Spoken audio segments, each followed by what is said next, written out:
Good evening. I'd like to call to order the December 15th, 2021 meeting of the City of West Palm Beach Historic Preservation Board. Can we please begin with a roll call? Amanda Schuyler. Here. Kristen Kellogg. Let the record reflect that Kristen Kellogg is not present. Dan Pickney. Here. Gabriel Jaroslawski. Here. Ken Breslauer. Let the record reflect that Ken Breslauer is not present. Reginald Stambaugh. Here. Keith Williams. Donna Tomaszewski. Let the record reflect that Donna Tomaszewski is not present. We'll now move on to approval of the agenda for tonight's meeting. Do we have any changes to the agenda as presented? Yes, Madam Chair. Actually, item 8.11, case number 21-111 for 200 Winona, has been pulled off the agenda because it has been converted to a permit staff review. They've come into compliance with the conditions. Okay, thank you. Thank you. Do you have any changes to the agenda by members of the board? Okay, seeing none, can we please have a motion to approve? Motion to approve. Do we have a second? Second. All those in favor? Aye. Any opposed? Okay, motion carries. We move on to approval of the agenda. We move on to approval of the minutes for the November 17th meeting. Do you have any changes to the minutes as presented? I move the board to approve the minutes for the November 17, 2021 meeting. Second. All those in favor? Aye. Aye. Okay, thank you. We now move on to a report of the Historic Preservation Planner. Good evening, Frederique Mettner. I wanted to let the board know since your last meeting, staff has reviewed 83 Level 1 applications and 32 zoning reviews. And we will also have a new board member who was recently sworn in, Mr. James Murphy, and he will hopefully join us later this evening, if not at the January meeting. Thank you. Wonderful, thank you. We now move on to remarks by the chairperson. The matters before us this evening are quasi-judicial in nature, which means we base our decisions on competent, substantial evidence that comes before us. We ask you to please keep this in mind as you make your comments. How this will work is for each case, the applicant will have an opportunity to make a presentation, which will then be followed by the staff presentation, and then we will open it up to public comment, which will be limited to 3 minutes per person. After public comment, the applicant will have an opportunity for rebuttal if they so choose. And after the rebuttal, we will go into executive session. We do have a long agenda this evening, so we ask you to please keep that in mind. You will be allowed as an applicant 10 minutes for your presentation. 15 is if there is a demolition involved. To lead into this, we need to let you know if we've had any conversations outside of this meeting about the cases on tonight's agenda. So we will now begin with a declaration of ex parte communications. Mr. Williams, if you could please start. I've had no ex parte communications, but I do need to recuse myself from case number 21-682415 South Flagler Drive. It's a project my firm is working on. Gabe Jaroslawski, no ex parte communications. Amanda Schuyler, I did speak with Ms. Mittner about the cases on tonight's agenda, but I can base my decision on the evidence presented. Dan Pickney, no ex parte communications. Reginald Stambaugh, no ex parte communication. Madam Chairperson, with respect to 2168, in which Mr. Williams may need to, or will need to recuse himself as he indicated, I don't know if we need to release that party at this point because we won't have a quorum for that case. Correct. The applicant is not currently here. The only opportunity to perhaps hear it is if we have a brief overlap with our new board member who may be joining us, but otherwise, Ms. Frankenaro is correct, we won't have a quorum for that case. Okay, thank It's for you. the South Flagler Drive case. I'm just trying to review where that is on the agenda. I think it's It is 8.9, 21-109, 2405 South Flagler Drive. So hopefully the timing will work out. Okay. But the applicant, will you please notify the applicant as soon as they arrive? I will keep an eye out for them, yes. Okay, thank you. Thank you. We now move on to the public comment portion of the meeting. Is there anyone here that would like to speak on an item not on tonight's agenda? If so, now is the time to do so. Anyone here to speak on an item not on the agenda? Okay, seeing none, we'll now move on to the swearing in of our speakers. If you could please rise and raise your right hand if you plan on speaking or think you may speak. Do you solemnly swear or affirm that the testimony you're about to give will be the truth, the whole truth, and nothing but the truth? I do. Thank you. Thank you. We have multiple consent cases this evening. Can we please have a motion to approve? I move the board to approve consent cases, case number 21-101, 21-102, 21-105, 21-42A. Do we have a second? Second. All those in favor? Aye. Any opposed? Motion carries. If you are the property owner of 910 36th Street, 736 Claremore Drive, 516 37th Street, or 112 Monroe Drive, your case has been approved. Thank you.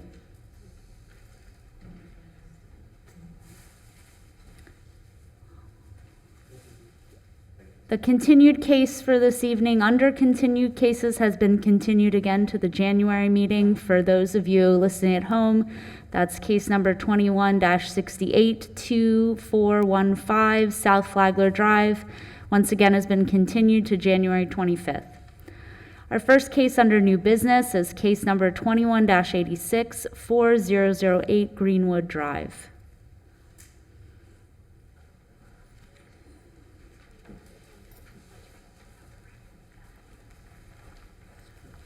Good afternoon, how are you?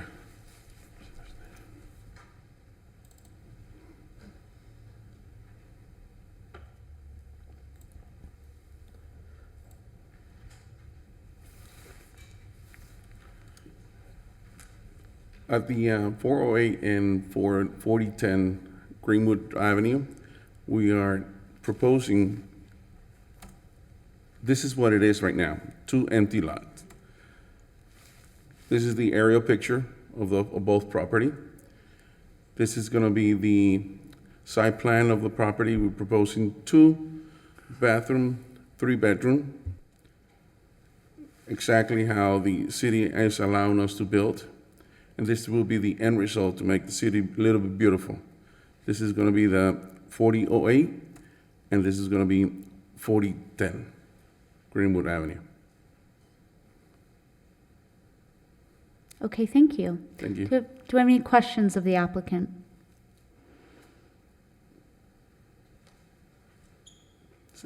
Okay, seeing none, thank you. We'll now move on to the staff presentation.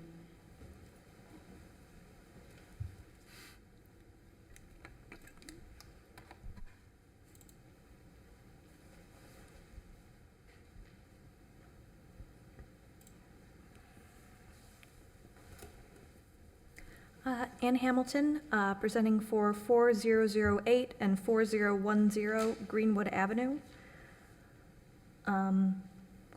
This is a aerial of the location of 4008 and 4010 Greenwood Avenue. These are 2 vacant lots that are located next to each other. Here's a street view of them. These are the adjacent properties to the north and south. The proposal is to construct 2 one-story mission-style single-family homes, each of approximately 1,750 square feet at these locations. Here's the site plan, the roof plan, and they'll have an identical floor plan. This is 4008 Greenwood. The applicant has agreed to put a solid wood door per our conditions. This is 4010 Greenwood. They have also agreed to put a solid wood door here. Here are the side elevations of 4008 Greenwood and 4010 Greenwood. Here's the rear elevation of 4008 Greenwood and the rear of 4010, and the window and door elevations for 4008 and 4010. And here are the renderings. This is what 4008 Greenwood Avenue will look like, and this is what 4010 Greenwood Avenue will look like, and in the context of the street. The proposed new construction meets standards 9 and 10, and staff is recommending approval with the conditions that all windows will have external dimensional muntins. 4008 Greenwood shall be painted a different color than 4010 Greenwood to differentiate the properties, and both properties shall have a quarter light or solid multi-panel door to fit with the mission-style design. And all of these conditions the applicant has agreed to and has already made modifications to their plans, which have been reflected in what I've shown you here. Thank you. Thank you. Questions of staff? So one of the houses will have 9/9 windows and the other one 1/1? Yes, one of them, let's see, this one has 6/6, and this one has no grids, which we thought would differentiate them as well. Okay, and are we concerned about the glass type? Because usually that is part of the conditions if they want to use Lowy glass. Oh, yeah, I think that we probably need to add that condition, right? yeah, a condition should be that no low-E as well. Thank you. Any further questions? I would like to, for the applicant to acknowledge the conditions Okay. of approval.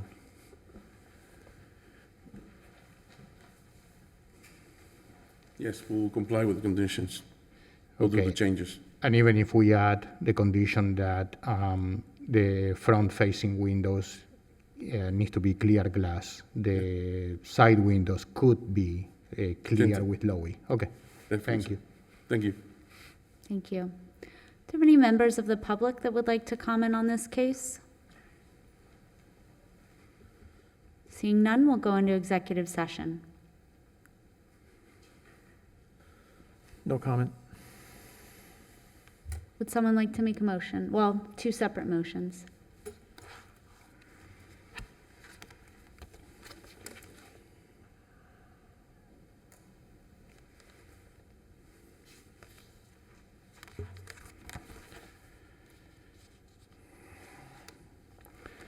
I move that the Historic Preservation Board approve application number 21-86 on 4008 Greenwood Avenue for new construction in accordance with the Secretary of the Interior standards for rehabilitation, specifically standards 9 and 10, as well as the additional compatibility criteria set forth in the Historic Preservation Ordinance, Section 94-49 of the City Zoning and Land Development Regulations. The motion is based on the testimony presented along with the applicant submitted. The application submitted and the staff report, which constitute competent substantial evidence. In addition, the approval of this request is made conditional upon the following restrictions, stipulations, and/or safeguards that I move are necessary to ensure compliance with the purpose and intent of the Historic Preservation Ordinance and the Historic Preservation element of the Comprehensive Plan of the City of West Palm Beach, the Secretary of the Interior standards for rehabilitation, specifically standards 9 and 10. Can you put the conditions, because there is one that is not in the pack? Thank you. The conditions include the following. 1, all windows shall have external dimensional mountings. 2, 4008 Greenwood shall be painted a different color than 4010 Greenwood to further differentiate the two properties. 3, 4008 and 4010 Greenwood shall have a quarter light or solid multi-panel door to fit with the mission style of the design.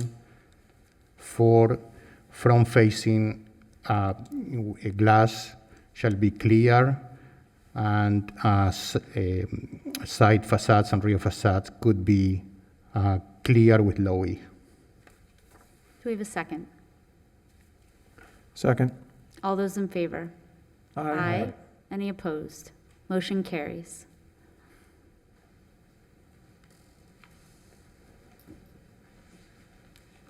Next one. I think we need one more motion. Madam Chairwoman, are we doing We're doing two separate 4010 now? motions. Otherwise, I'm sorry? We're doing two separate motions. Right, okay, Yes. thank you. Okay, I move that the Historic Preservation Board approve application number 21-87, 4010 Greenwood Avenue for new construction in accordance with the Secretary of the Interior Standards for Rehabilitation, specifically Standards 9 and 10, as well as the additional compatibility criteria set forth in the Historic Preservation Ordinance, Section 94-49 of the City Zoning and Land Development Regulations. The motion is based on the testimony presented along with the application submitted and the staff report, which constitute competent substantial evidence. In addition, the approval of this request is made conditional upon the following restrictions, stipulations, and/or safeguards that I move are necessary to ensure compliance with the purpose and intent of the Historic Preservation Ordinance and the Historic Preservation element of the Comprehensive Plan of the City of West Palm Beach, the Secretary of the Interior Standards for Rehabilitation, specifically Standards 9 and 10, and the additional compatibility criteria set forth in the Historic Preservation Ordinance, Section 94-49 of the City Zoning and Land Development. The conditions include the following: all windows shall have external dimensional mountings. 2, 4008 Greenwood shall be painted a different color than 4010 Greenwood to further differentiate the two properties. 4008 and 4010 Greenwood shall have a quarter light or solid multi-panel door to fit the emission style of the design. Front-facing windows shall have clear glass, and side windows may have clear glass with low E coating. Do we have a second? Second. All those in favor? Aye. Any opposed? Motion carries. Your cases have been approved. Thank you. Our next case is case number 21-97, 306 Plymouth Road. Hi, I'm Patricia with Lunico Builders. How are you? Nice to see you. Is anything on here? No. No, it's okay, okay. So I just received an email. I had a funeral to go to yesterday, so I just received an email saying that there is a few conditions on the 306 Plymouth to, just change a few things, change the roof and some windows, and not be so high in height, because we're going to take a one-level, one single-story home and add on the front. So we'll do a second level. And I looked over the notes that I had received, and I don't see any problem with, changing the roof line, making sure that I have the right windows in there, and, lowering the height of the home. A couple other miscellaneous things, adding a window here or there. But my company and my client is okay with that. So we just wanted to see if it's, if you guys are good with that as well. Okay. Do you have any questions of the applicant?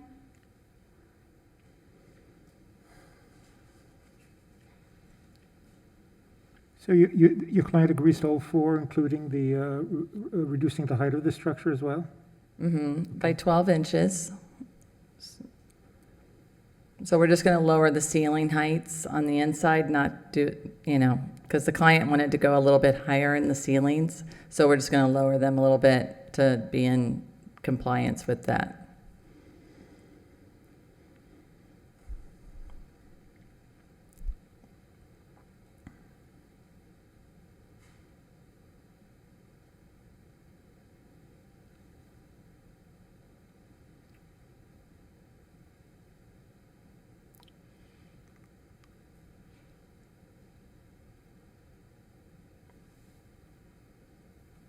Does your firm often work on historic properties? No. From what I understand, the home is not historical, it's historical zoning.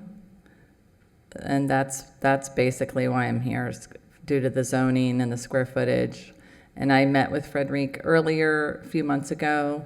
We calculated the square footage according to the zoning, and we came up with, what I was allowed to do. And I kept it under the square footage for that area.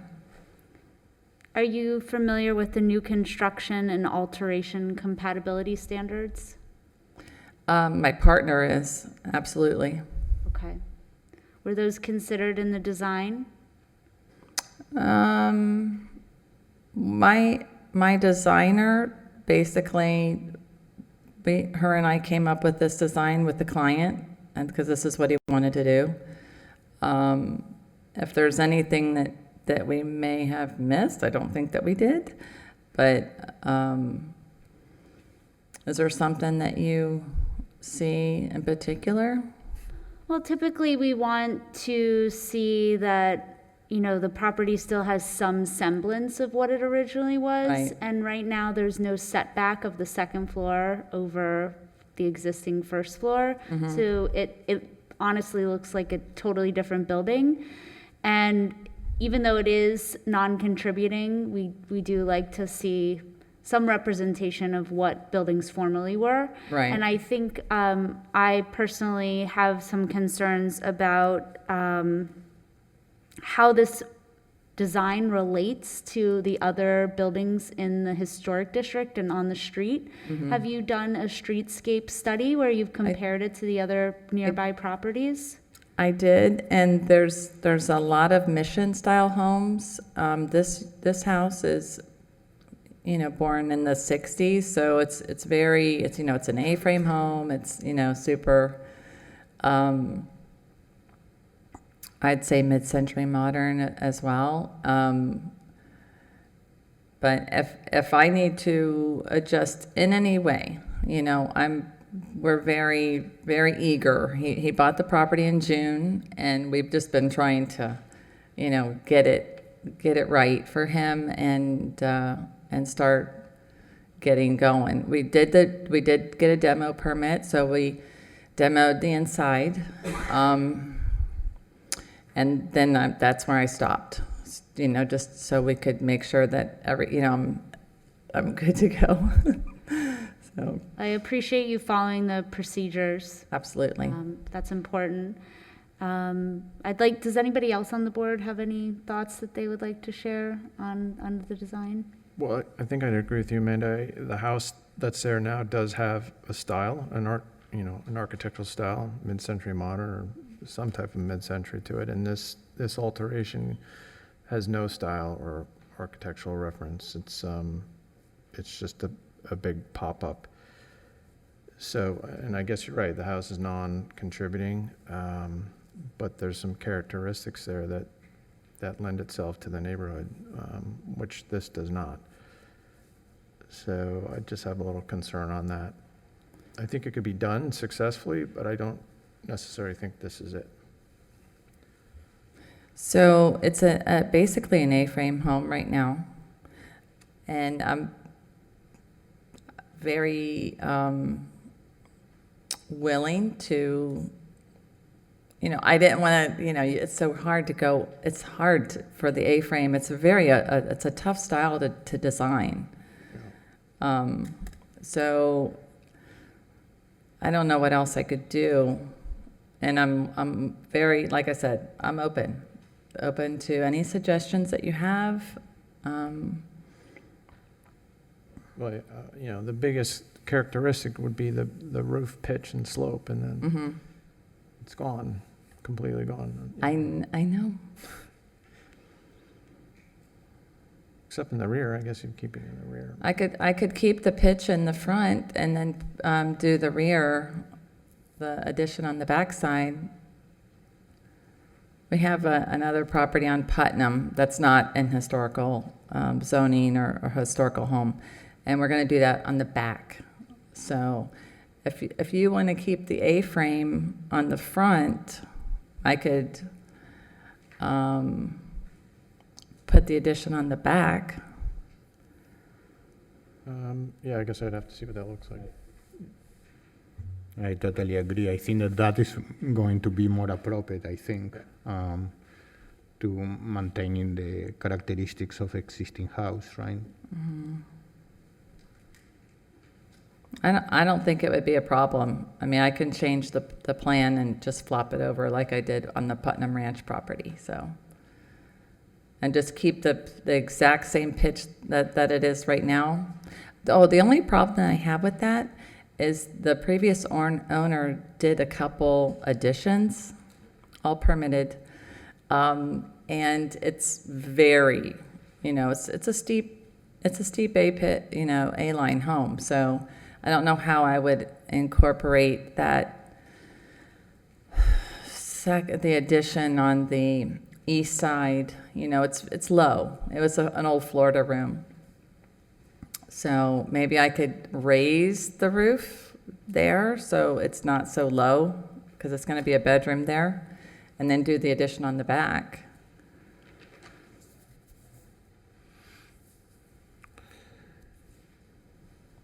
Yeah, I mean, I would have to see it in a drawing, in an elevation. It looks like this roof has 4 different pitches to it in the front. Yeah.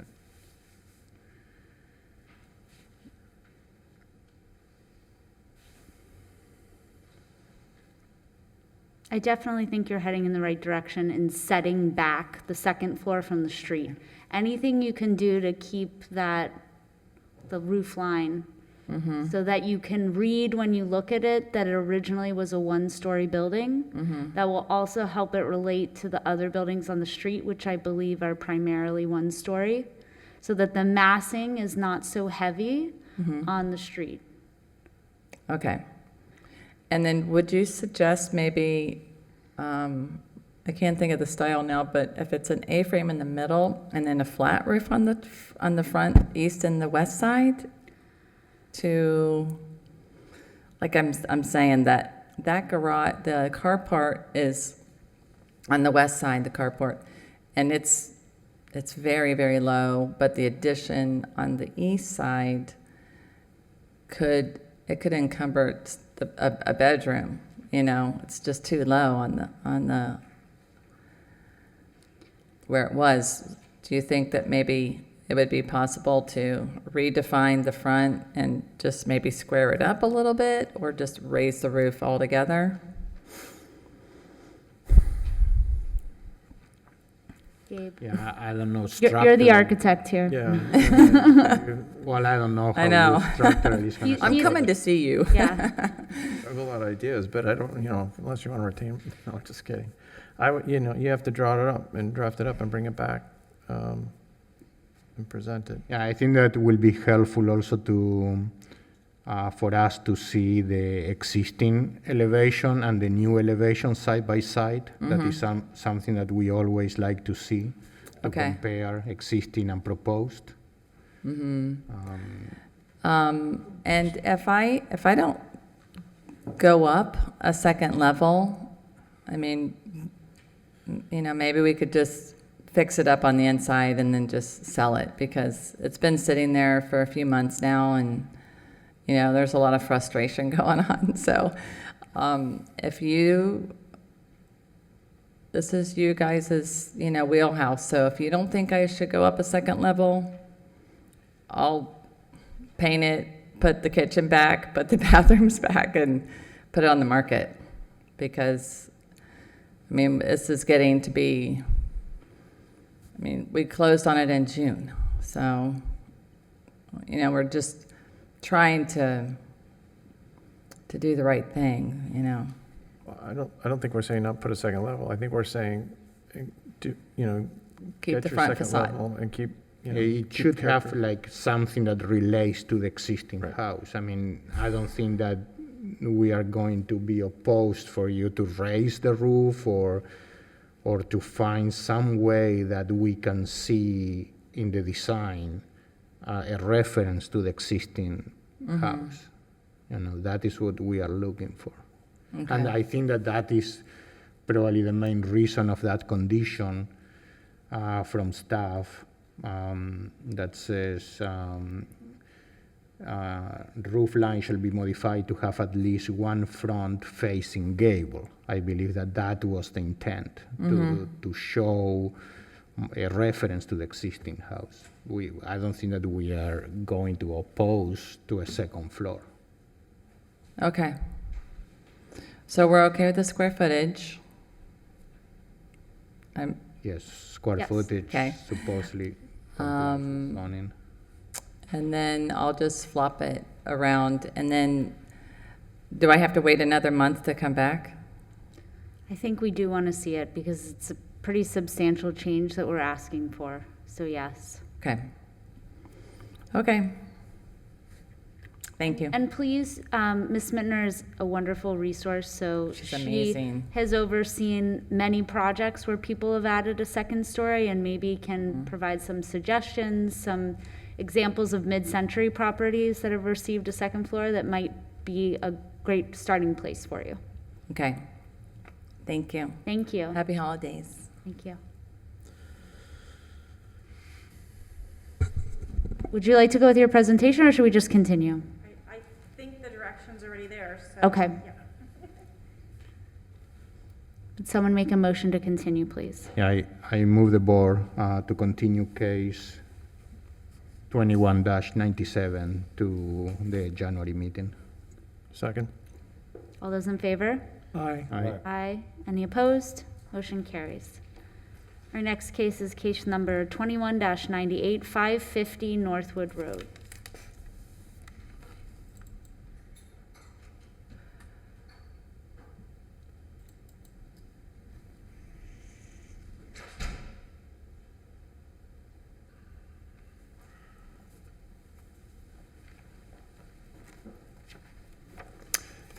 Good evening. For the record, Josh Lawn, planner with Gunster Law Firm, 777 South Flagler Drive, West Palm Beach.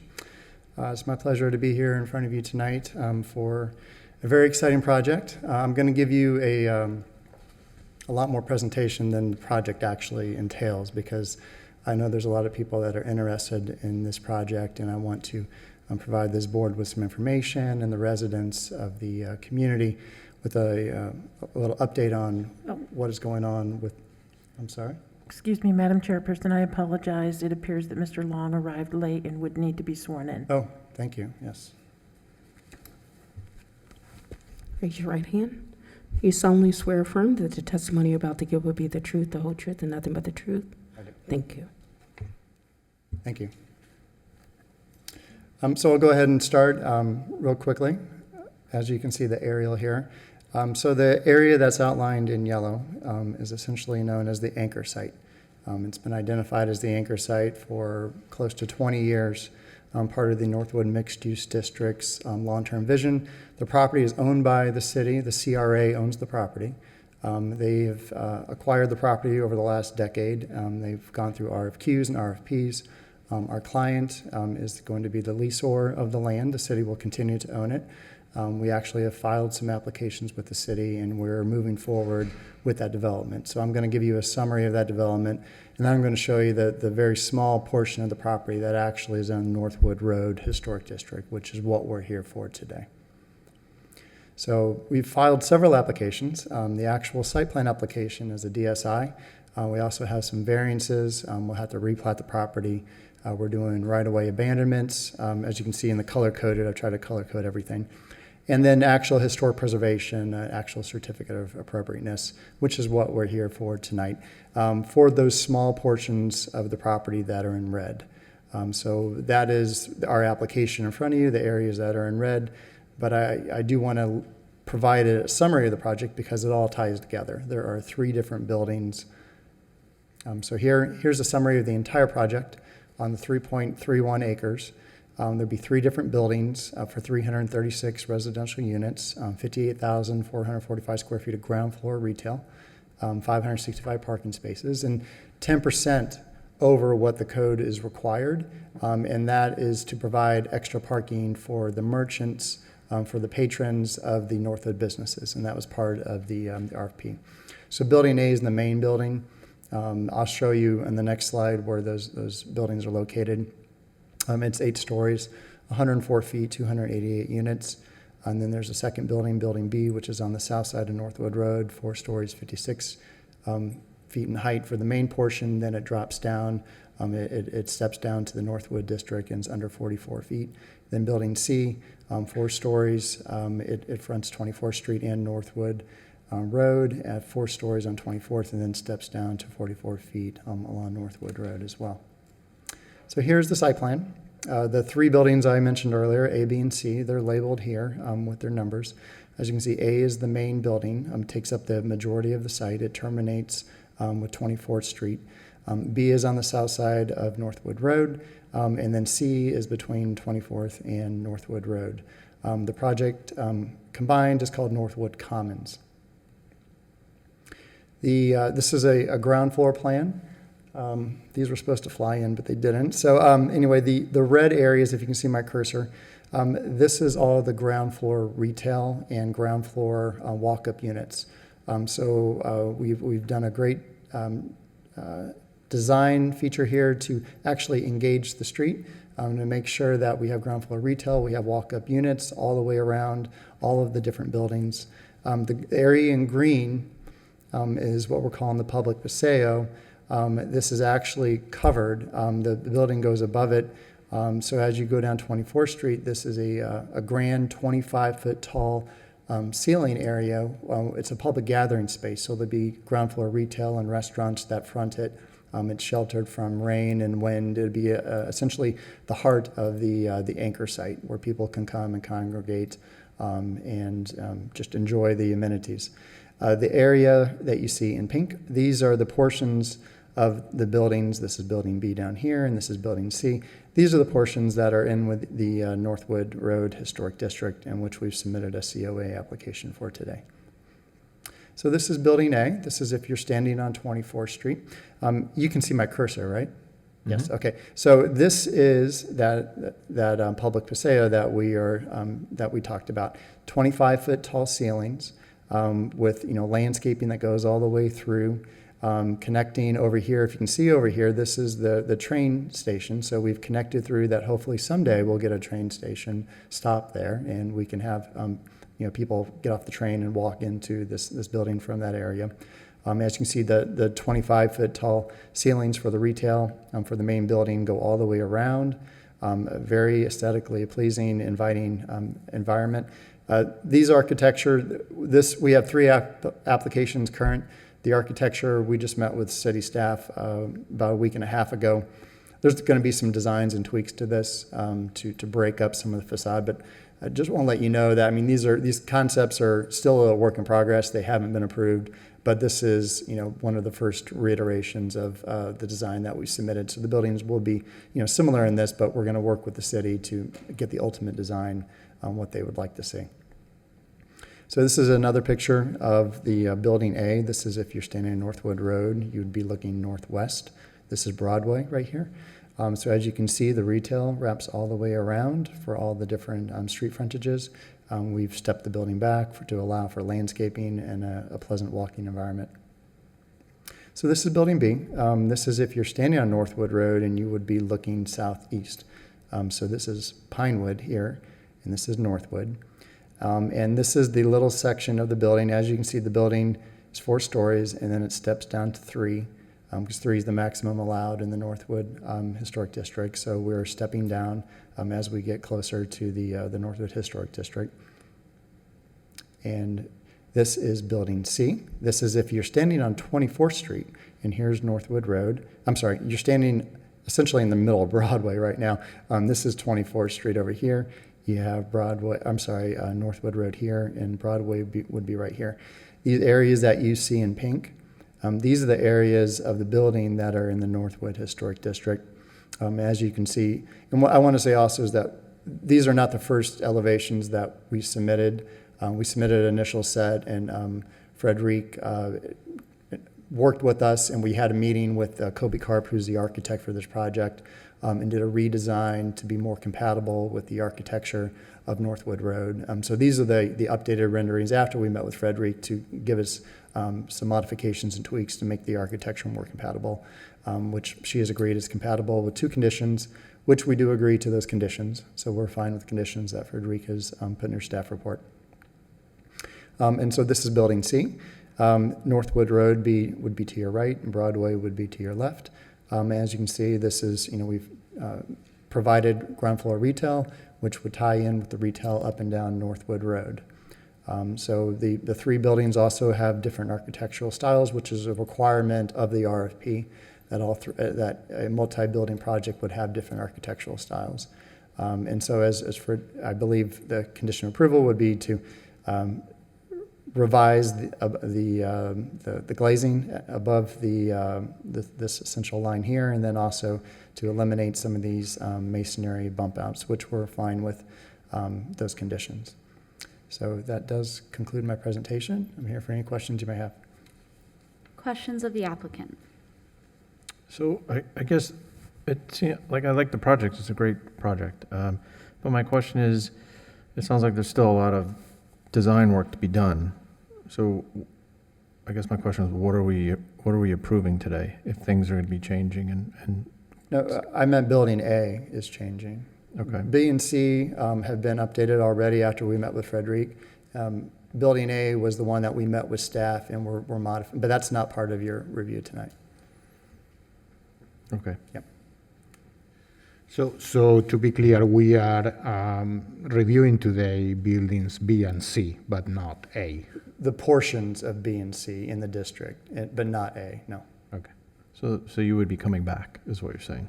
We're not coming back, no. We're okay. B and C are as they're provided with the modifications in the staff report that we are okay with those conditions. Is it because portion of B and C falls in the historic district and A and the other portions don't? Correct, You don't yes. fall outside? And I showed that on my images. If I'll go back and I'll show. I gotcha. Correct, I just want to make sure that everybody understands. Right here, this is all that's in the district. These little sections here. Okay. Yes. Understood.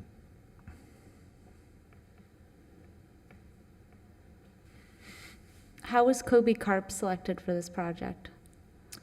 Well, our client did a search of architects, and the architects provided their concept and visions. And so it was our client who hired Kobe Karp to come up with the designs, and then we submitted that RFP, and the CRA reviewed that among other RFPs and selected our design and our team. That's how it came to be. Who's your client? Did you disclose that earlier? Immacorp, it's on the staff report, yes. And what other projects have they done in the city? This would be one of the first projects in the city for them. This is a large, substantial project for them, yeah.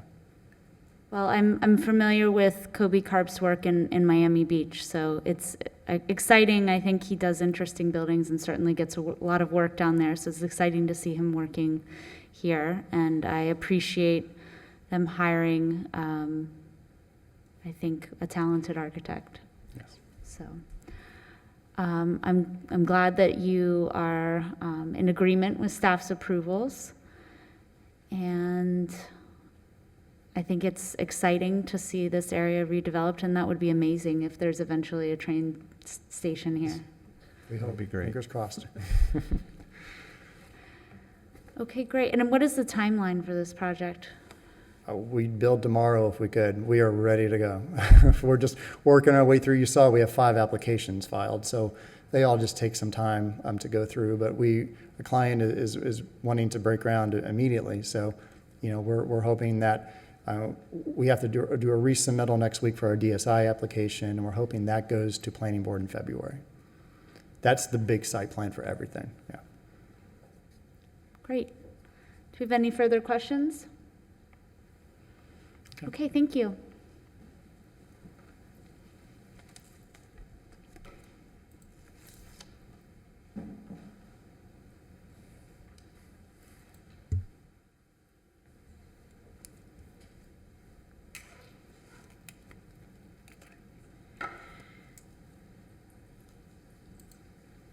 Frederic Mittner, presenting case 21-98. I know the applicant has gone over the majority of it, so I'll be brief. The main addresses that are located in the historic district are 550 Northwood Road and 2400 Broadway.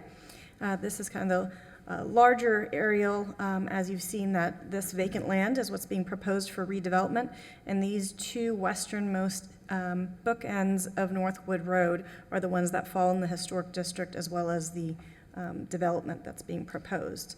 The district, again, of Northwood Road is the north and south sides, and again, we're talking about 2400 Broadway on the north side and 550 on the south side. These are both vacant pieces of land that are being developed.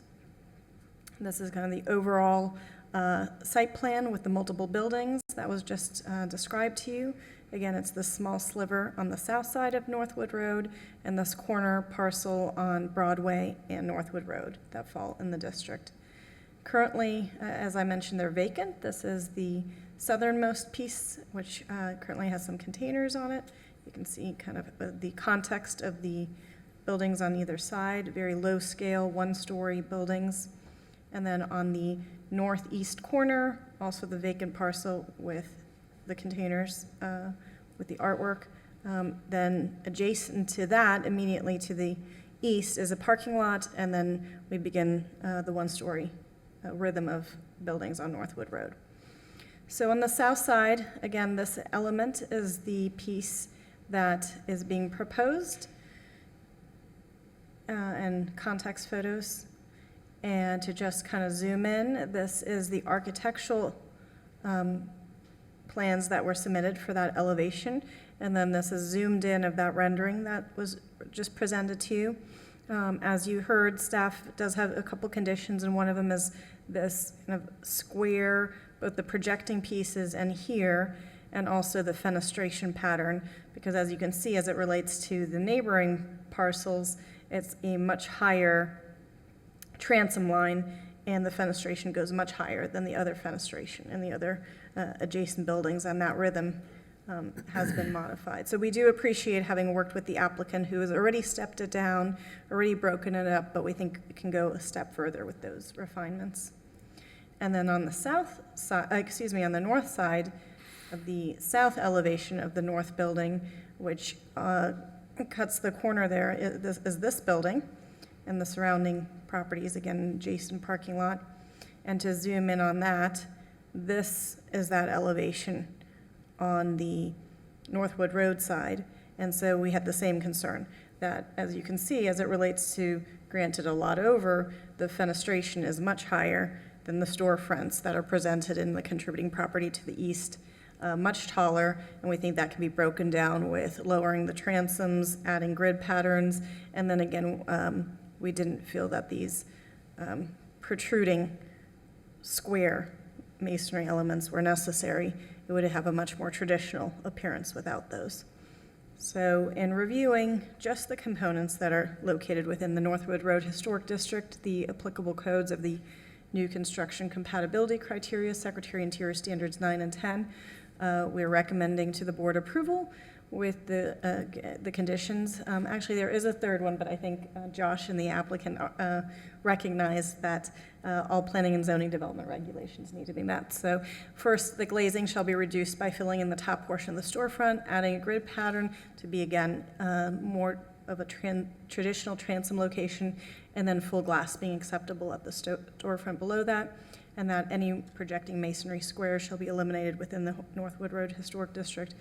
And again, they do have multiple applications in, and of course, those all need to go through proper channels to get approved. Thank you. Questions of staff?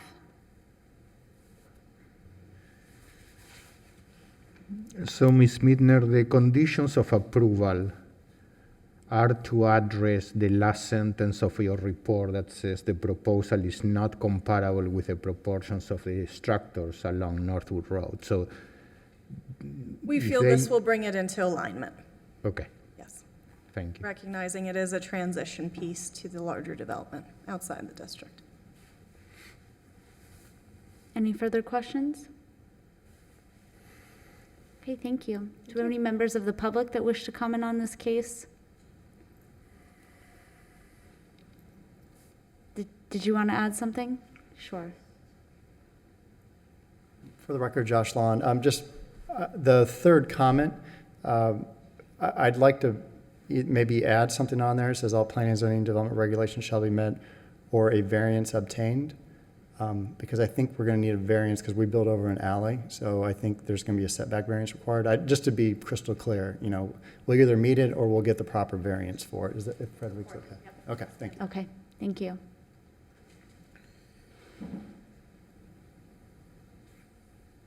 Well, as I'm reviewing this application, I'm thinking how glad I am that the Northwood Road Historic District came to be, I believe, in 2017.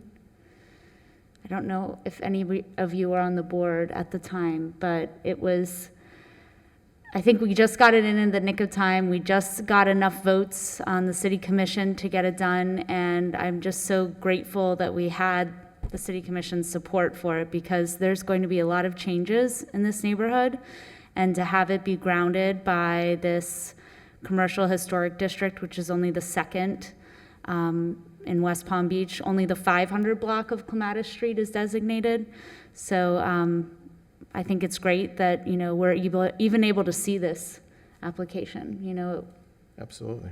So I appreciate you working with staff to modify it, and always, Frederic, for being such an incredible advocate and I feel like negotiator on behalf of historic preservation. So I think good work all around. It's exciting to see the reinvestment happening here. I'll make a motion to approve. I move that the Historic Preservation Board approve application number 2198 for new construction in accordance with the Secretary of Interior standards for rehabilitation, specifically standards 9 through 10, as well as additional compatibility criteria set forth in the Historic Preservation Section 94-49 of the city's zoning and land development regulations. The motion is based on testimony presented along with the application submitted and the staff report, which constitute competent substantial evidence. In addition, the approval of the request is made conditional upon the following restrictions, stipulations, and/or safeguards that I move are necessary to ensure compliance with the proposed and intent of the Historic Preservation Ordinance and the Historic Preservation element of the comprehensive plan of the City of West Palm Beach, the Secretary of Interior Standards of Rehabilitation, specifically standards 9 through 10, which state, in the addition of compatibility criteria set forth in the Historic Preservation Ordinance, Section 94-49 of the City Zoning and Land Development Regulations, specifically criteria C4A List 1 through 9, which states the conditions include the glazing shall be reduced by filling in the top portion of the storefront and adding a grid pattern to the traditional transom location, with full glass being acceptable at the storefront below that. 2, any projecting masonry squares shall be eliminated in the district. 3, all planning and zoning development regulations shall be met, and apparently you'll be seeking a variance. I'm not specific on what it is yet, but If you want to add, or a variance will be obtained. or a variance will need to be obtained. Thank you. Do we have a second? Second. All those in favor? Aye. Aye. Any opposed? Motion carries. Thank you. Our next case is HPB 21-103, 720 LA Kirksey Street.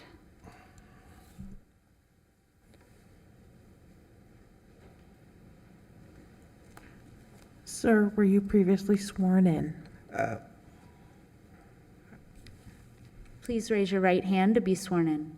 You solemnly swear or affirm that the testimony you're about to give will be the truth, the whole truth, and nothing but the truth? Yes, ma'am. Thank you. Good evening, Commissioners. My name is Stanley Gordon. I'm the owner of that parcel. And I, earlier this year, completed the complete remodeling of the original structure that was on the corner at 720 LA Kirksey, which is Stillman's Art Deco. when I took possession of that property, the city was contemplating leveling the property, although it was a historic building. And it took us a year to go in there and demo the complete interior from the ground, from the flooring all the way up to the roof. And that was recently completed. We complied with everything. We didn't cut any corners. We used quality materials, and I'm usually on site with my contractors. Fitting with the highest and best use of the property, I sought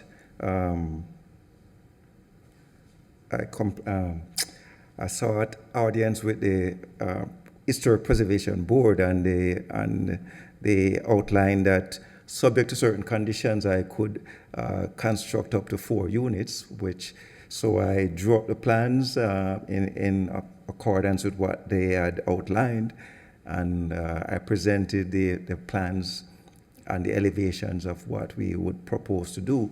Very similar to what is already existing there. The main difference would be the roof line. It would be a pitch roof as opposed to the flat roof that now exists on the original one. So I request that you approve my request, and thank you very much. If you have any questions. Do we have any questions? I have a question. I'm looking at the streetscape. Are we looking at 3 buildings or 2? Just one new construction. They provided both the north and south streetscape. Okay, got it. Are you aware that there is condition of approval for you to provide 4 parking spaces? Well, originally when I received my zoning letter, it outlined that the present 2 units, I had talked to Frederick earlier about that. We had a little back and forth email. It said the 2-car garage that I have would satisfy the existing structure that I just remodeled, and all I needed was to provide 2 spaces for the new construction. So that was what was outlined in my zoning letter that I received prior to doing the remodeling, knowing that I had outlined plans about doing the new construction. So they gave me the conditions ahead of time. So that I saw the recommendation calling for 4 spaces, but the original letter said that the garage would satisfy the 2 spaces for the current unit, and then I will provide 2 new ones for the new construction. Understood. Thank you. Yes, sir. Before you leave, I just want to commend you for saving the historic building. Thank you for sharing that story with us and for your stewardship. There's been a lot of buildings that unfortunately have been lost in this historic district, and to have one restored is wonderful and a great service to the city. So thank you very much.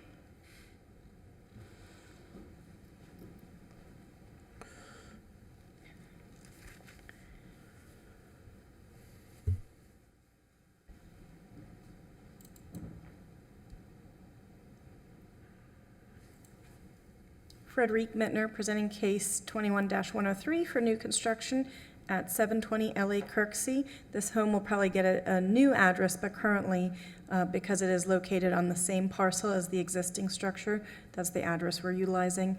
The application is for development of the eastern portion of the slot.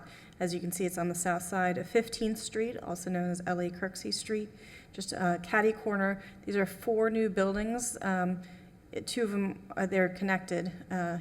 These 2 are connected and these 2 are connected. That's the southern part of Dunbar Village.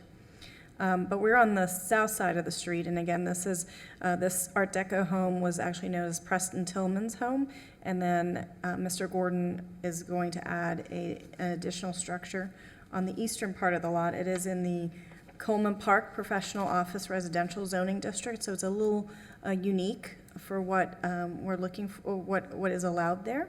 So he can have the 4 units. This is the corner lot. And then the site plan, so the existing structure, and the proposed new two-story structure just to the east. And he initially submitted this new 4-car parking here, has revised it to show the access better off of Division Avenue. So it was just a clarification. He is correct. The 2 parking spaces in the garage will suffice for the existing 2 units, and the new building, which will also be a duplex, these 2 parking spaces will suffice for that because the zoning district has a lower parking requirement than others. The ground floor and the second floor, again, it's 2 units, 1 upstairs, 1 downstairs. The front elevation, they took their inspiration from other grander homes that you can find along 15th Street, as well as the new construction on the north side. Rear elevations, side elevations, 1/1 window configuration, which is compatible with the existing structure on site. And then they provided streetscape of south and north. So this is the circled structure. Line drawing is the one that's being proposed for new construction. This is existing, and as you can see, it's very compatible in height, roof shape, fenestration pattern to those on the south side, and then also on the north side, the new construction a little further to the west. This is the rendering they provided, adding some additional details on the materials that will be utilized, as well as the colors. And we do believe it meets the compatibility criteria as well as Secretary Interior Standards 9 and 10. And we are recommending approval, again, just that we have 4 total parking spaces and the appropriate access and spacing. I believe he's done that with his revision, but any modifications that are necessary, we can certainly accomplish that at the permitting level. Thank you. So do you feel it's necessary to include this condition? Not even, in- no. Okay, so it's not needed for the motion. I don't think so. Do we have any further questions of staff? Okay, thank you. Thank you. Do you have any members of the public that would like to speak on this case? Okay, seeing none, we'll go into executive session. Would someone like to make a motion? So if I'm understanding correctly, there's not a condition. There's no longer a condition, correct? All right. I'll make a motion to approve. I move that the Historic Preservation Board approve application number 21103 for new construction in accordance with the Secretary of the Interior Standards for rehabilitation, specifically standards 9 through 10, as well as the additional compatibility criteria set forth in the Historic Preservation Ordinance, Section 94-49 of the city's zoning and land development regulations. The motion is based on testimony presented along with the application submitted and the staff report, which constitutes competent, substantial evidence. Second. All those in favor? Aye. Aye. Any opposed? Motion carries. Good luck with your project. Our next case is case number 21-104, 326 Edgewood Drive. Oh, and Ms. Mittner, one last thing I wanted to say on this. Can we please follow up with the CRA on their preservation plan for this historic district? Yes, I know they've been working on a contract with someone. I will get you an update by the next meeting. Great, thank you.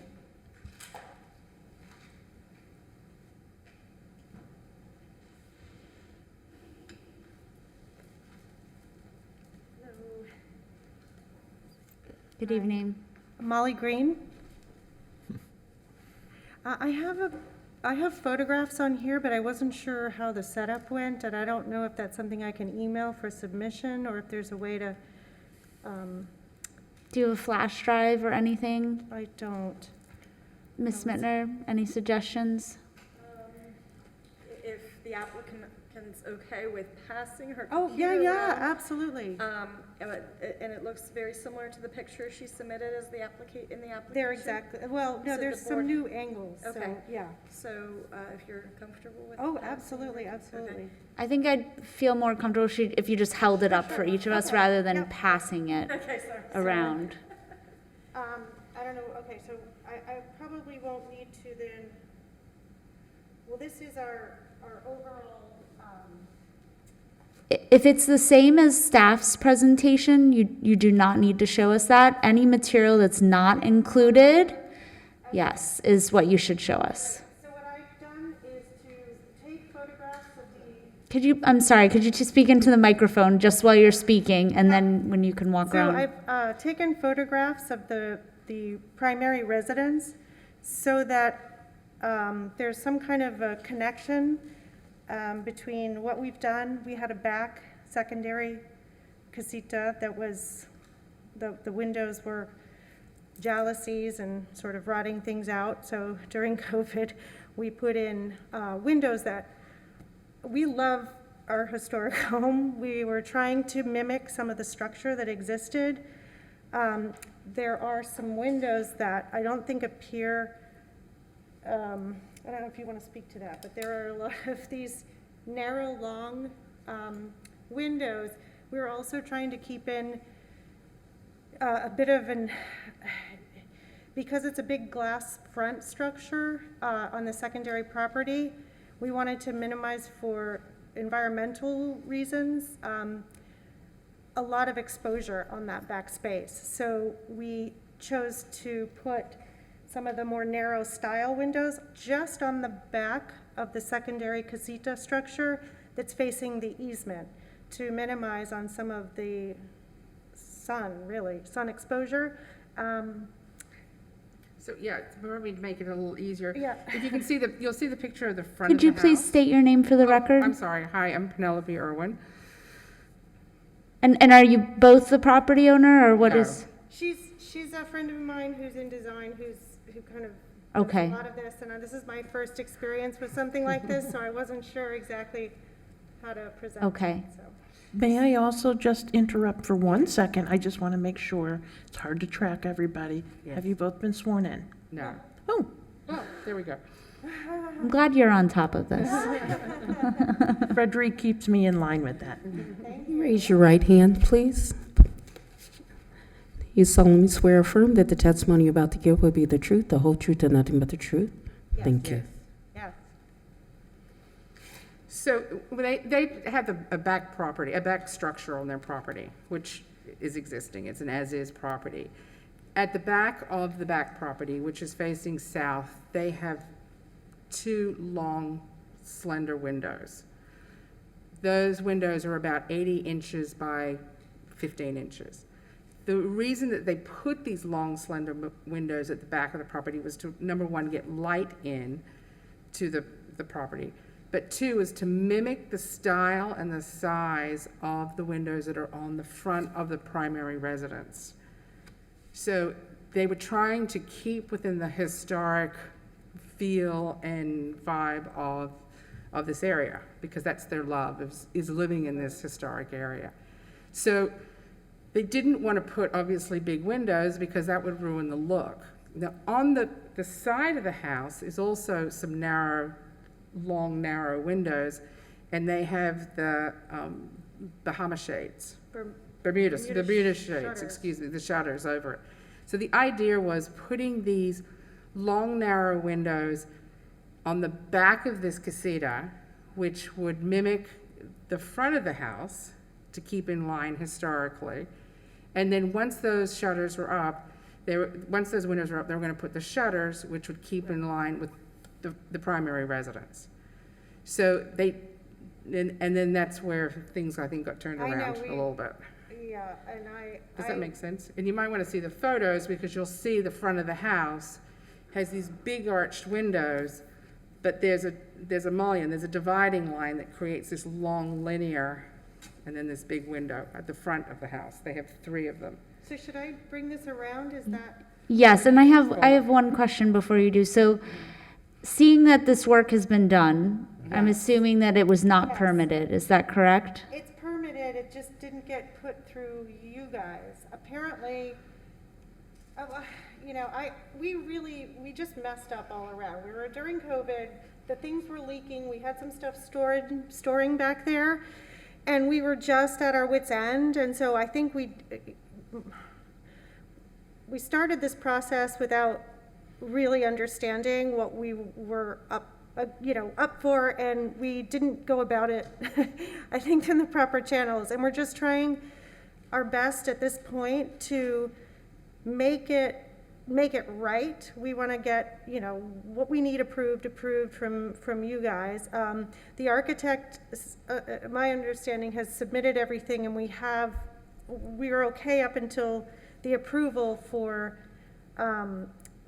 just the windows for this historical property. So that's Okay. what I understand Okay, thank at you. this stage. But it seems like that it got caught up midstream, like they hadn't finished putting, you know, the shutters on and all of that, so it would Right. keep it just got caught in the middle of it all.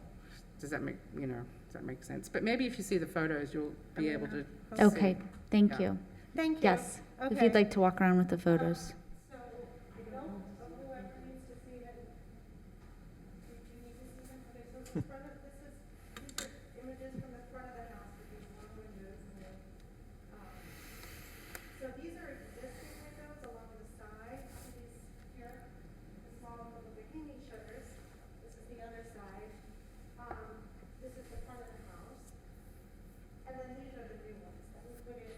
They're on the back facing of the back casita, facing the easement. That's from the inside. I don't know if that's necessary.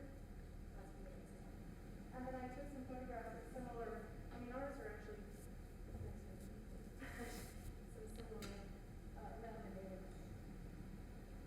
Okay, so I'll start. Were you able to see that as she? Okay. We'll try that. Okay, so that's the front of the house there. These are the long windows that we're talking about. These are the existing windows on the side of the house. I don't know if you can see that. Yeah, I see it. Thank you. With the Bahamian shutters, which is what our intent is for the back. These are the front of the house. These are the same size as the windows in the back. These are the new ones on the back of the casita that face the easement. And that's it from the inside. So, I mean, this is the intended look that on the existing house along the side. We have these here, so what we wanted to do was put that so that there was continuum in the back. Okay. So, kind of messed up. That's it. Okay. Yes, thank you. Thank you. Do you have any further comments, or may we ask some questions? Does anybody have any questions? Madam Chairperson, I have a question actually for the Yes. applicant. If you have not already done so, have you provided those photos that you just showed everybody to Ms. Mittner? No, I can send those, yeah. Okay, please do, yeah. Yeah. And I'm not aware if there's. If you could speak into the microphone. Sorry, yeah. This is actually broadcast on TV, so. Okay. I'm not aware if there is anything else that we needed. I think it was strictly an aesthetic issue. That's why I wanted to bring these supplementary photos to sort of explain that even while they don't necessarily seem typical for that age of a house, we kind of have that mimicking throughout the existing structure. Okay, thank you. Thank you. Any further questions? Are we looking at the existing north elevation too? Or is it just the south and west? Main house the main house. There's nothing touched on the main house. It's only the windows on the south and then that one on the west that are facing the south easement on the secondary property. Okay, so the two doors on the north elevation of that casita were existing? Those sliding glass doors, I believe, were all approved and everything's fine with those. It's just that these smaller windows were flagged as not being in keeping with the property. So I'm here today to just sort of hopefully explain why we kind of went in that direction and that we feel that they were, like I said, hopefully mimicking the rest of the property. And especially once we get the Bermuda shutters on there, it'll be a cohesive look. And you've owned this property since 2016? Correct, yeah. Have you done any previous work on the property? What do you mean on the? Well, I'm just wondering if you're familiar with the process that it's within a historic district and it needs to be reviewed by either the preservation planner or approved by the Historic Preservation Board. We have not touched anything on the exterior property. We had a pool put in, that was all, done by our pool people, and they, according to my understanding, did everything they needed to do to make that happen. And other than that, other than painting, nothing on the exterior has been touched. And we don't intend to. We don't want to make any changes. We bought the house because we really love it. We think it's perfect the way it is. We just had that back garage with these jealousy, ugly, horrible windows that the space was unusable. So we wanted to make it nice and have an extension of what we love. Well, I appreciate that, and we certainly, allow and are fine with changes to properties. The point I'm trying to make is there's just a process. Sure, no, now I'm 100% So that wasn't followed in aware this of that. situation. And we feel awful. For some reason, I mean, we're both from New York, but we've been here a while, but this is our first house that we've bought here. And I mistakenly assumed that if it wasn't a historic house, that we could do something like change the windows out, but clearly we went about it the wrong way. But I understand now we're in a historic neighborhood and everything needs to go through the board, so. Or approved by staff. There's a lot of things that can be staff approved Okay, very easily. great. So not every project has to come before the board. Yeah, this is not, I mean, I wish I could dial everything back. We would totally go through the proper channels, so. Well, thank you. I appreciate. I apologize for that. Okay, so what is the next step? What is our next step? So the next up is we're going to hear staff's presentation. Okay, And then I don't believe there's anyone in the public that wants to speak on this, but you never know. you never know. Okay, thank you so much And then we'll for go your into time. executive session. Thank I you. appreciate that. Thank you.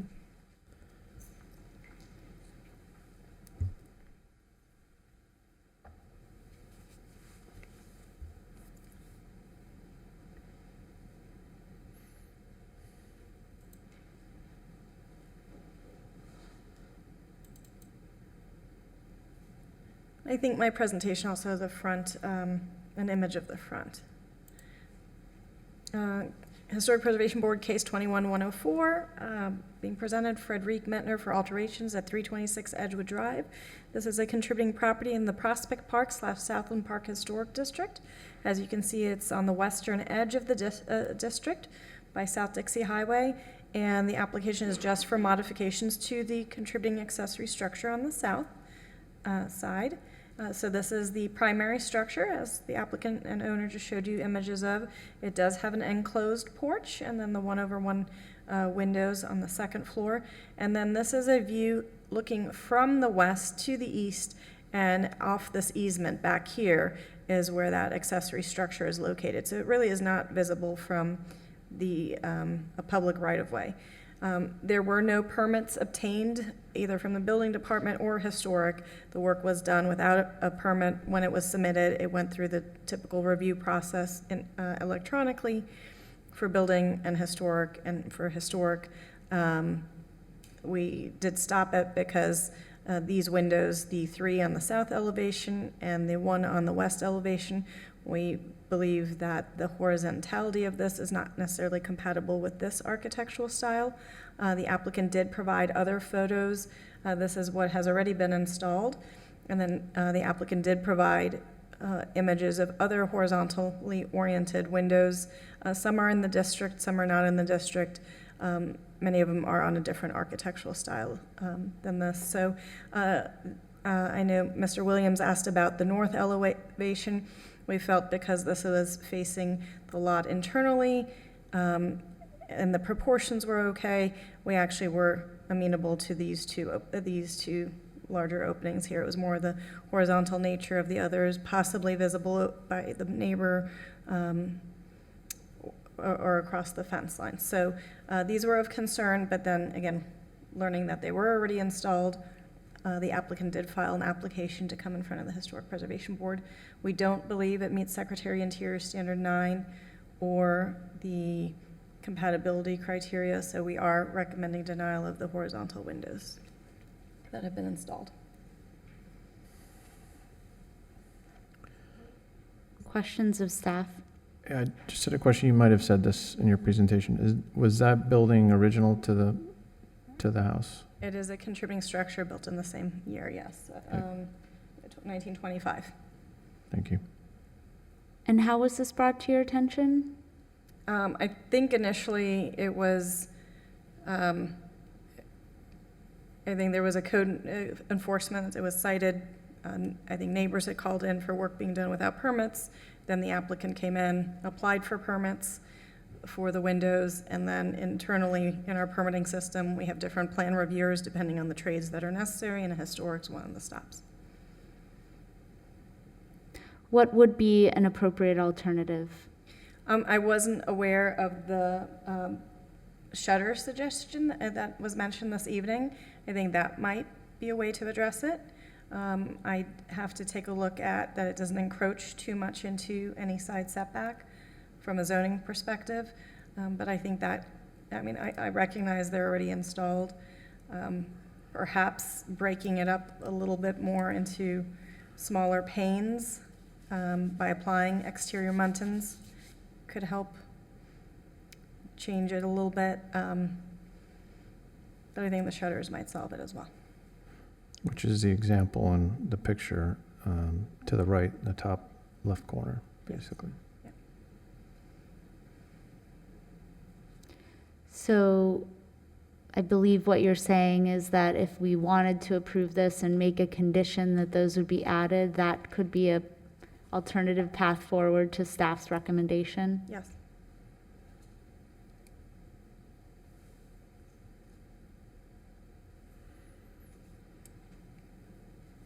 I would agree with that. It's funny too, because in some cases, the new construction in these historical neighborhoods, these back walls with the bed windows, we were recommending smaller windows, just so there's privacy from both neighbors. So I think the shutters and the mullions would help. Any further questions of staff? Okay, thank you. Do there any members of the public that wish to comment on this case? Okay, seeing none, we'll go into executive session. Would someone like to make a motion? I move that the Historic Preservation Board deny application number 21-104, 326 Edgewood Drive for new construction. The motion is based upon the testimony presented along with the staff report that competent substantial evidence of record has not been submitted that satisfies the standards set forth in the Historic Preservation Ordinance, Section 94-49 of the City Zoning and Land Development Regulations. The Secretary of Interior stands for rehabilitation, specifically standards 9 and 10.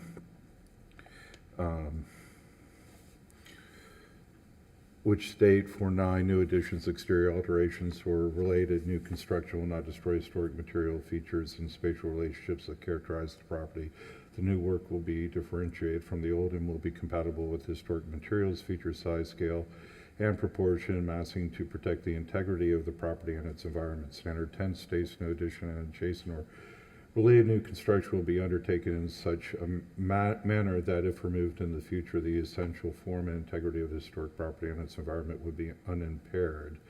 This is a contributing accessory structure and the windows should be architecturally compatible. Therefore, I recommend denial of the application submitted. Do you have a second? Second. All those in favor? Aye. Any opposed? Nay. Opposed? Okay, motion fails. Can we have a new motion, please?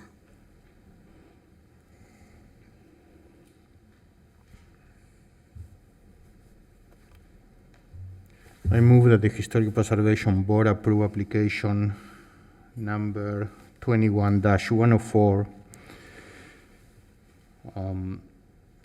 326 Edgewood Drive, for windows alterations as set forth, in accordance with section 9 and 10, as set forth in section 94-49 of the City Zoning and Land Development Regulations. The motion is based on the testimony presented along with the application submitted and the staff report, which constitute competent substantial evidence. In addition, the approval of this request is made conditional upon the following restrictions, stipulations, and safeguards that I move are necessary to ensure compliance with the purpose and intent of the Historic Preservation Ordinance, the historic preservation element of the comprehensive plan of the City of West Palm Beach, the Secretary of the Interior standards for rehabilitation, specifically standards 9 and 10, the additional compatibility criteria set forth in Section 94-49 of the City Zoning and Land Development Regulations. The conditions include the following. 1, Bahamas shutters shall be added on every window. 2, add mountings to divide the windows in 3 equal panes. Do a second. Second. All those in favor? Aye. Any opposed? Nay. Okay, motion approved. Please add Bahama Shutters, work with Ms. Mittner on the design and make sure that she sees those and approves of them before you place the order. And in future, please follow the process outlined. And she's a great resource, so please reach out to her.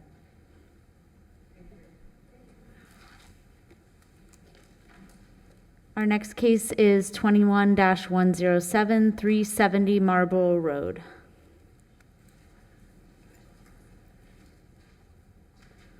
Do I need to be sworn in? Yes, ma'am. Raise your right hand, please. Do you solemnly swear or affirm that the testimony you're about to give will be the truth, the whole truth, and nothing but the truth? I do. Thank you. I'm Jennifer Villavicencio. I'm the owner of 370 Marlboro. I'm here today because we want to put a 2-story addition on the back. There's currently a huge ranch addition that was put on it. The house is in pretty bad disarray, so we want to make it gorgeous, keep the front facade exactly the same as it is now, and the addition won't be visible from the front. Yeah, I mean, I don't know if you guys have any questions. But. Questions of the applicant? My question would be, let me see what this looks like. I haven't seen it.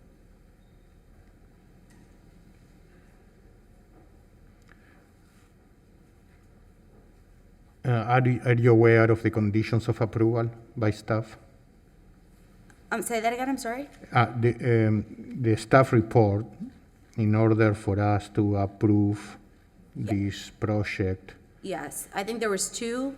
One was about there's like a There garage there. Yeah, there are 3 conditions of approval. One is for the roof line of the addition to be lower, a minimum of 1 foot. All windows and doors shall be white frames, not bronze. That's fine. Clear glass and external dimensional mountains in a multi-light pattern. And all zoning regulations shall be met, including a 6-foot separation of the primary structure to any accessory structure. Yeah, that's fine. The second floor is what we were requesting to have 1 more foot. So the first floor would remain 8 feet, and the second floor was what we were wanting to do 9 feet, which wouldn't be visible from the front. You wouldn't be able to see it. So, I mean, if that's what's required, we'll do it. But I would love to keep it at 9 feet on the second floor, and seeing that it won't be visible. I don't know if that's an option, but if not, we'll do whatever it takes to get the project started. Okay, thank you. What is the intention for this property? It's going to be fixed, and I'm either going to keep it myself or I'm going to sell it. Not sure yet. Okay, I'm just looking at the warranty deed, and it says MediShield LLC, a Delaware limited liability company. So I was just wondering, I know in previous proposals, this was a rehab facility, and I was just wondering if that was the same intention. Yes, so that's my LLC. I'm the managing member. I moved here in June from New Jersey. I purchased the property in March. I'm currently renting. I'm planning on selling it, but there's also the option of keeping it for myself, my family. So I'm just not sure yet, but I did buy it with my LLC. So the intention is for it to function as a single-family home? Absolutely. Great. I'm Yeah. glad to hear that. Yeah. And as I said, I've seen probably 4 applications, so it's great to have someone coming along that wants to rehabilitate it. It's needs some love, so. Yeah, it's it's beautiful. The front is beautiful. Want to keep it as, keep it the same. And yeah. Thank you. Any further questions? Okay, thank you. We'll now move on to the staff report.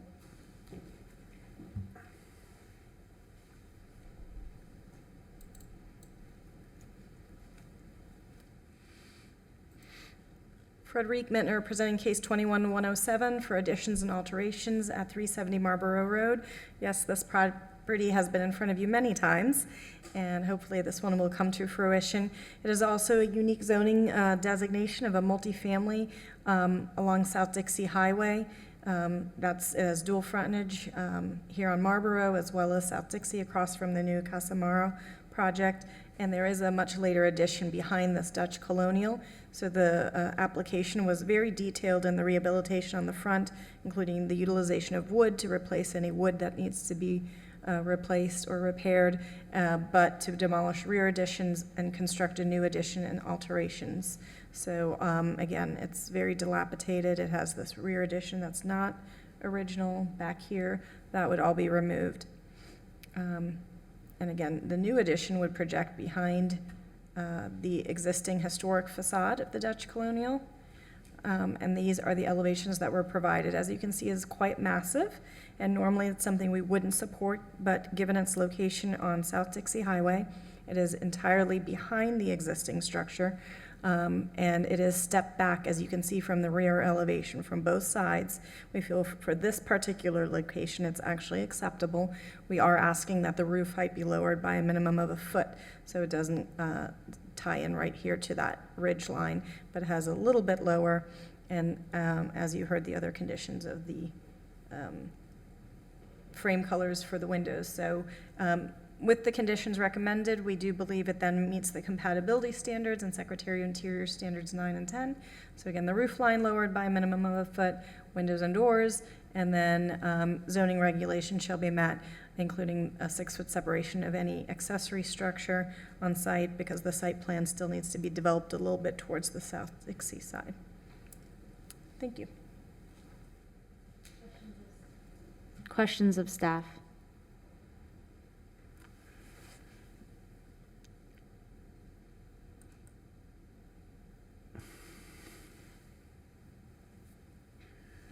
So the intention to lower the addition by 1 foot is to disconnect the ridge, right, of the Yes. roof. And I know 1 foot's not a lot, but it'll hopefully help a little with the massing. as No, well. I think that is going to help. My only concern is if we lower that roof, the fascia may want to connect to the fascia of the existing. So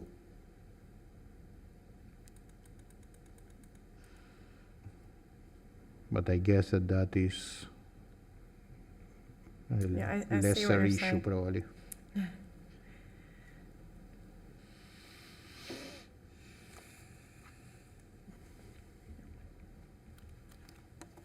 Right. What about the slope of the roof?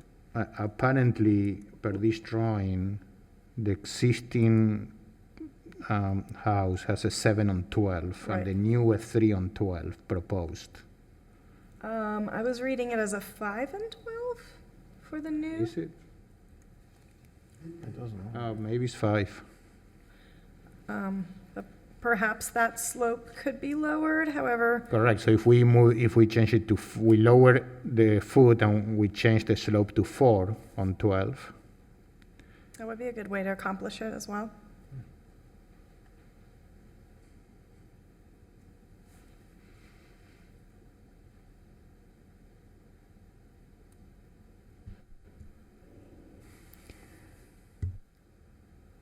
And how do you feel about defenestration?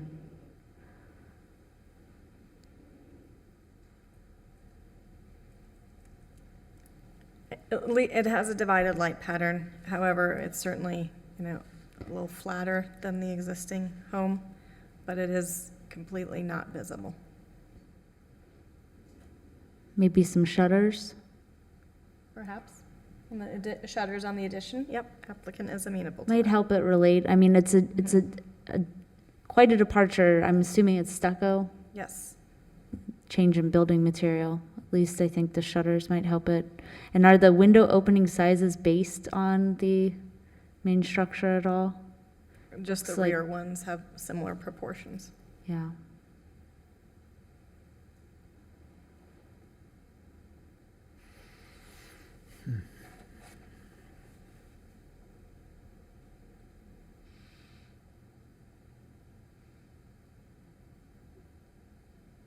Any further questions of staff?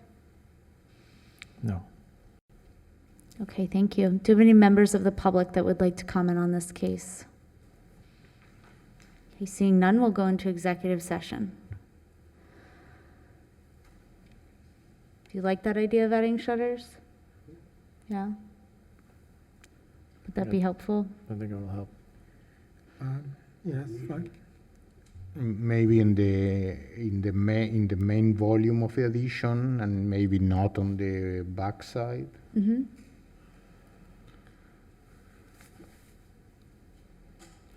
And then you also wanted to change the pitch of the roof? Yeah, I don't know how you all feel about that, but that will be a way to accomplish detaching the roof from the main. Mm-hmm. No, I think it's a good idea. Does this require two resolutions, one for the demolition and one for? No, I believe it's just one. Okay. And then we'll need, so I guess we're suggesting 2 additional conditions to change the pitch of the roof to a 3/12. Is that what you suggested? It's 5, so maybe if it gets changed to 4/12. 4/12, okay. And then the condition of 1 foot lower will stay. And then to add shutters to the 2-story portion of the addition.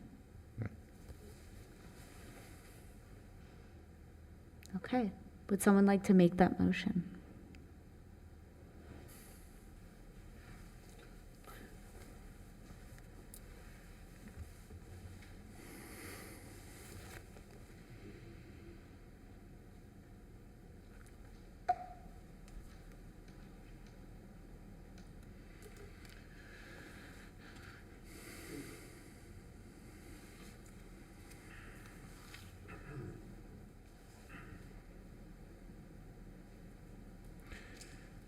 I move that the Historic Preservation Board approve application number 21-107 for partial demolition and additions in accordance with standards 9 and 10 as set forth in section 94-49 of the City Zoning and Land Development Regulations. The motion is based on the testimony presented along with the application submitted and the staff report, which constitute competent substantial evidence.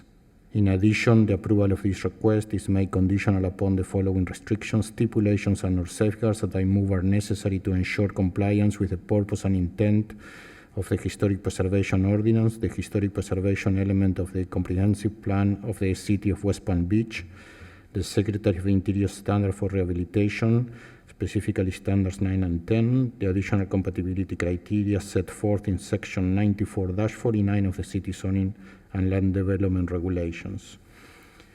The conditions include the following. 1, the roof line of the addition shall be lowered by a minimum of 1 foot. 2, all windows and doors shall feature white frames, clear glass, and external dimensional mountings in a multi-light pattern. 3, all zoning regulations shall be met, including a 6-foot separation of the primary structure to any accessory structure. 4, the addition of shutters to match existing to the 2-story portion of the addition. on all the windows. 5, the roof slope of the addition should be done with a 4/12 slope. Do we have a second? Second. All those in favor? Aye. Aye. Any opposed? Motion carries. Your project's been approved. Thank you. Good luck. Stay in communication with Ms. Mittner if you run into any troubles. Thank you. Madam Chair, I have to tell you, I had spoken to Ms. Mittner earlier, and I have a previous engagement for this evening, and I've already stayed longer than I had intended, so I apologize. Okay, thank you. Thank you for staying longer. Yes, he was supposed to leave at 6, so thank you. Thank you. Well, I think our challenge is now we've lost our quorum. Do we have anyone else coming? I don't see the one member that was a possibility. Okay. So unfortunately, we will have to continue the rest of the cases. I apologize for the time and effort that you made in being here this evening. The December meeting can be challenging with the holidays and travel. So I really sincerely apologize. Your cases will be prioritized at the January meeting. Is there anything further, Ms. Mittner, we can do to ease the process for these cases going forward? No.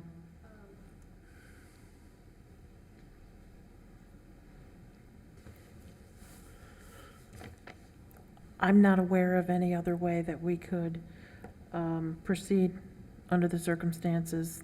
These are all cases that need to be presented. We couldn't extend or offer another date? I'm sorry? We can't extend the meeting to, Oh, we could do, I apologize, you could do a motion to set a special meeting, if that's what you are getting at. I am. Could it be Zoom?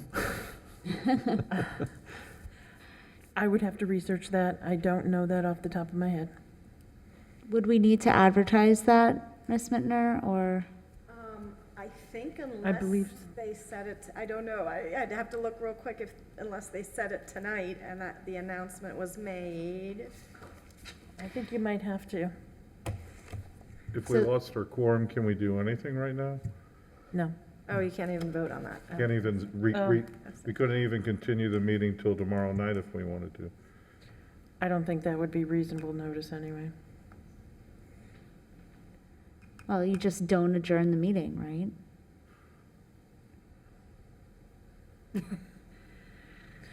Wasn't that done when they were doing the Constitution or something? I don't know.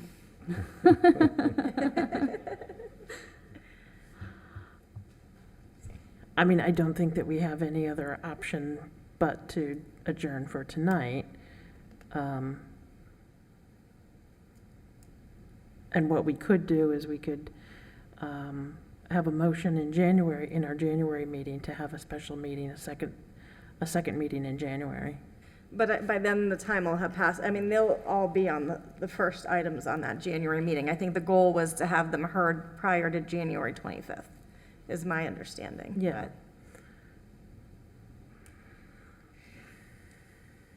I mean, we could just, let's see. Give me a moment, please. There is no way that the board can waive the quorum requirement for tonight? Actually, I have checked our policies and the procedure for the board, and special meetings do indicate that a special meeting may be called by the chairperson or any 3 of the members of the board by notifying the preservation planner. Special meetings may also be called by the preservation planner. Okay. But So do we need to set the date right now, or can we have Ms. Mittner coordinate with the board and the applicants here this evening for a date that actually works. Is that possible? Preservation planner shall give notice of all meetings, both regular and special, to all members at least 24 hours in advance. So we could set the date. And if we set it tonight, then we wouldn't have to re-advertise, I think that might be the quickest way to get them heard. Okay. Well, no action shall be taken at any meeting on those matters where public notice is required, unless the appropriate notice has been given as prescribed. And the agenda of any regular meeting shall be published in a newspaper no less than 7 days prior to that meeting. Does not specifically address a special meeting. I think your safest, most conservative course of action is, of course, doing that notice at least the 7 days. Unless you are aware of a prior special meeting where that's not been done. We've never had a situation where the cases didn't finish. It was all new, so it was initially published that way. Yep. And if you set the date, you'd have to know that you have a quorum. Yeah.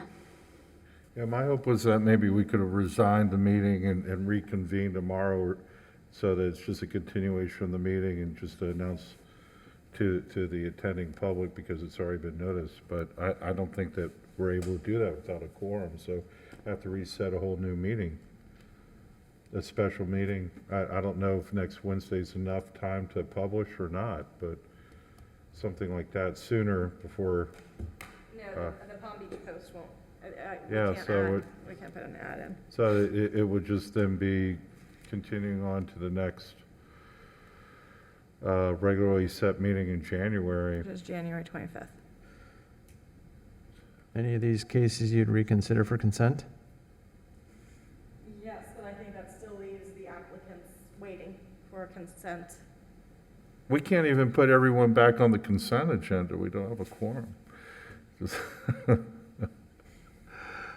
it's a joke. Trying to add some humor.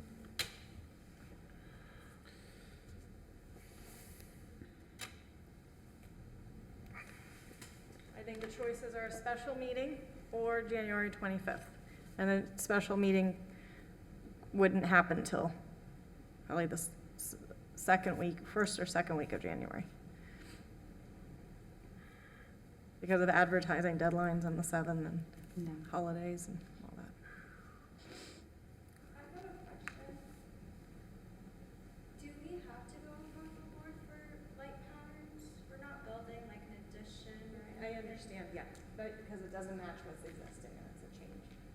And my recommendation, if you saw the staff report, was just keep the 4 front as the 1/1, but all the rest you could have your light pattern. But I understood that you wanted to seek approval for those. Because the bottom has the light pattern. Yeah, and I know that you didn't do that, but they never received a permit. Correct me if I'm wrong, that we're not able to have any board action at this point, so we have to resign because we had a member leave. And as a result of that, if a member wants to call a special meeting, then after we resign now, which then at any time, we'd work with staff to call the special meeting as it would be compliant with the notice requirements for the special meeting. I'm not sure that I'm exactly following.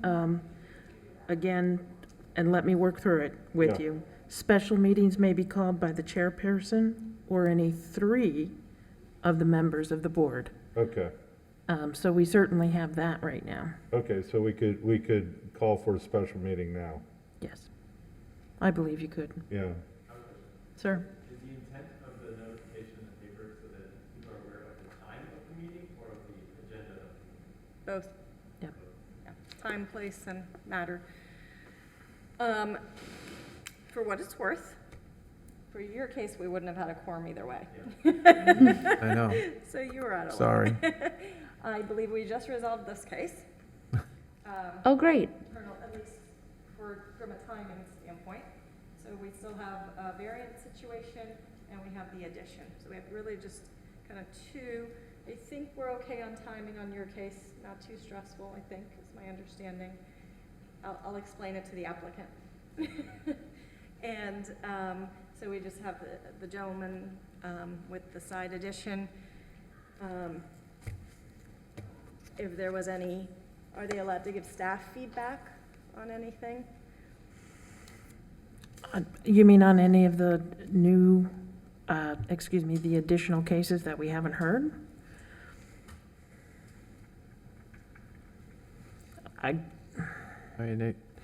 I'm not sure. We sort of came across this question a couple of months ago in the reverse kind of situation.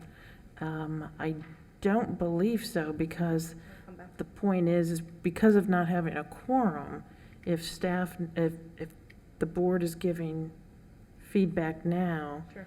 if somebody comes back, it's not a quorum of the board kind of working together to give that same feedback. Right.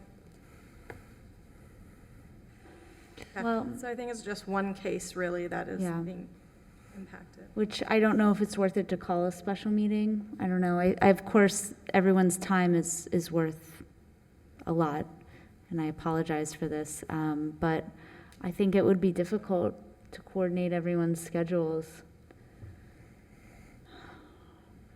I don't know. Do you want to try to, We want to ask the applicant? I'm sorry, Want to ask the applicant? if they want to do it? So, do you want to just wait? I guess if we could take a poll. I've been on the board how long? Right. I feel like almost 10 years. Yeah. It's never happened, so I apologize. But should we take a poll of what the Again, applicants? I think we're just down to really one Just case. one. And we're Yeah. talking about 2 weeks, basically, right? A little less if we're going into save 2 weeks, which Yeah. I don't know how much time that's. Right. We could use the 2 weeks. Okay, so I'm just going to make an executive decision that we're going to continue all the cases to the January scheduled meeting. Again, I apologize. You will be prioritized at this January meeting. And again, I'm sorry for the inconvenience. And thank you. And happy holidays. Thank you. One quick question, if we have a lengthy Motion. January meeting, do we need to schedule it for 2 days back to back in anticipation that may run over? You could actually consider that, yes, as a board, absolutely. You could consider that now. We could, I mean, of course, however, I think the bigger issue is that this is a Wednesday, it's not the traditional fourth Tuesday, holiday commitments from other board members. I think December, we're not the only municipality that has a hard time getting quorum in December, December meeting. So can And we have a- They canceled the 27th commission meeting. too, so. I understand. So with that, can we have a motion to adjourn? I'll make a motion to adjourn. Do a second. Second. All those in favor? Aye. Aye. Any opposed? Okay, thank you.